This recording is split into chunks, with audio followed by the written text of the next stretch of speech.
Ready start. कवि रहीम ने मध्यकाल में इस दोहे के माध्यम से जल की उपयोगिता को उजागर करते हुए कहा कि जिस प्रकार मोती का आभा के बिना मनुष्य का प्रतिष्ठा के बिना महत्व नहीं होता है, उसी प्रकार आटे का पानी के बिना महत्व नहीं होता है। अर्थात बिना पानी के कुछ भी संभव नहीं है।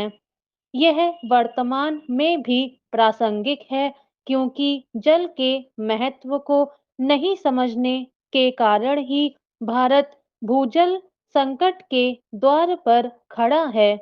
वर्तमान की भौतिकवादी संस्कृति, नगरीकरण, औद्योगिकरण आदि ने जल का अनावश्यक दोहन कर जल संकट पैदा किया है। भूजल वह जल होता है जो चट्टानों और मिट्टी में रिस जाता है और भूमि के नीचे जमा हो जाता है। जिन चट्टानों में भूजल जमा होता है, उन्हें जलभृत कहा जाता है। भारत में भूजल पीने योग्य पानी का प्रमुख स्रोत माना जाता है। भूजल देश में कुल सिंचित क्षेत्र में लगभग 65% और ग्रामीण पेयजल आपूर्ति में लगभग 85% योगदान देता है। लेकिन एक नवीन रिपोर्ट के अनुसार भारत पूरे विश्व में भूजल दोहन के मामले में सबसे आगे है। भूजल के लगातार दोहन के कारण भारत में जल स्तर प्रति वर्ष 0.3 मीटर की दर से कम हो रहा है। इसलिए भूजल संरक्षण की आवश्यकता महत्वपूर्ण हो गई है। भूजल पीने के पानी, सिंचाई के साधन इत्यादि का महत्वपूर्ण स्रोत है, परंतु वनों की कटाई, कृषि के अवैज्ञानिक तरीके, उद्योग कारखाने के रासायनिक अपशिष्ट, स्वच्छता की कमी आदि के कारण भूजल संकट की स्थिति उत्पन्न हुई है। भारत में जनसंख्या वृद्धि निरंतर हो रही है।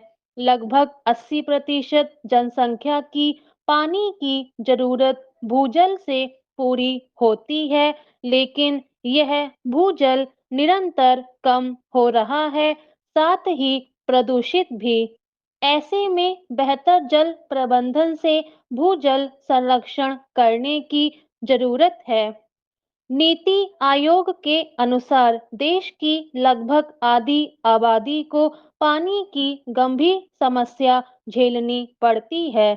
इसी प्रकार वैश्विक जल गुणवत्ता सूचकांक में 122 देशों में भारत 120वें स्थान पर है। कहने का तात्पर्य है कि आज भारत वृहद जल संकट से जूझ रहा है। ऐसे में इसका संरक्षण भी बहुत महत्वपूर्ण है। राष्ट्रीय जल नीति भारत में जल संकट की चुनौतियों से निपटने हेतु अभी तक 3 राष्ट्रीय जल नीति वर्ष 1987, 2002 तथा 2012 घोषित की गई हैं।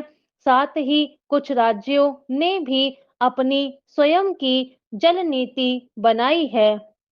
वर्ष 2019 में भूजल संरक्षण के संदर्भ में केंद्र सरकार ने 2 महत्वाकांक्षी कार्यक्रम अटल भूजल योजना तथा जल शक्ति अभियान प्रारंभ किए हैं।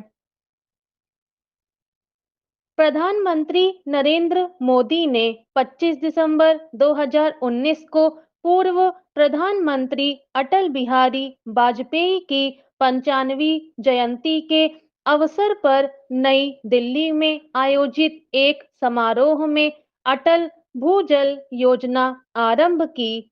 पानी की समस्या से निपटने के लिए लाई गई अटल भूजल योजना पर 5 वर्ष में 6,000 करोड़ का खर्च होगा। इस योजना का लाभ 7 राज्यों अर्थात गुजरात, हरियाणा, कर्नाटक, मध्य प्रदेश, महाराष्ट्र, राजस्थान और उत्तर प्रदेश को मिलेगा। अटल भूजल योजना इन 7 राज्यों के 8,350 गांवों में जल जीवन मिशन के जरिए कार्यान्वित की जाएगी। जल जीवन मिशन के अंतर्गत वर्ष 2024 तक प्रत्येक ग्रामीण परिवार को कार्यात्मक घरेलू नल कनेक्शन उपलब्ध कराने का लक्ष्य है। संस्थागत मजबूती एवं क्षमता निर्माण घटक यह राज्यों में स्थायी भूजल प्रबंधन के लिए संस्थागत प्रबंधनों को मजबूत बनाने के लिए है।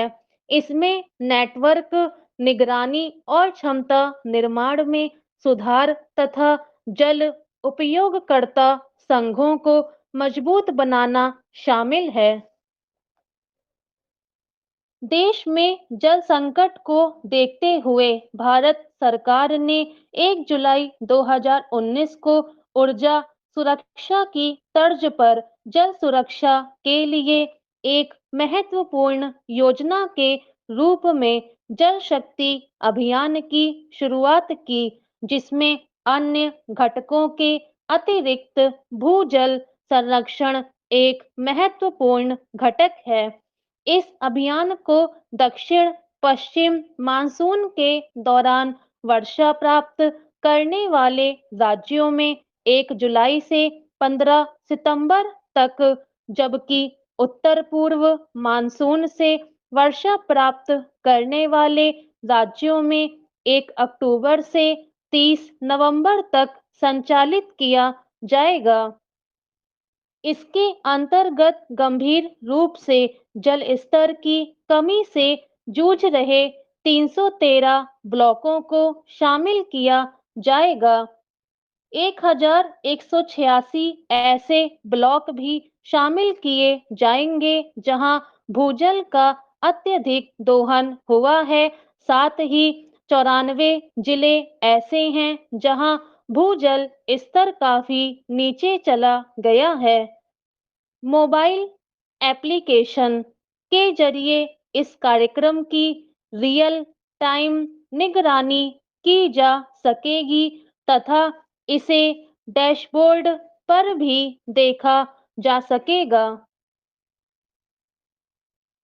अतः भारत में भूजल संरक्षण को बढ़ावा देने के लिए हमें अपनी जीवन शैली में सुधार लाने की आवश्यकता है। अंत में यह कहा जा सकता है कि जिस प्रकार वर्ष 2014 से 2019 तक स्वच्छ भारत अभियान को जन आंदोलन का रूप दिया गया, उसी प्रकार भूजल संरक्षण के लिए प्रारंभ अटल भूजल योजना, जल शक्ति अभियान को जल है तो कल है के नारे के साथ जन आंदोलन का रूप देकर सफल बनाने की आवश्यकता है। स्टॉप।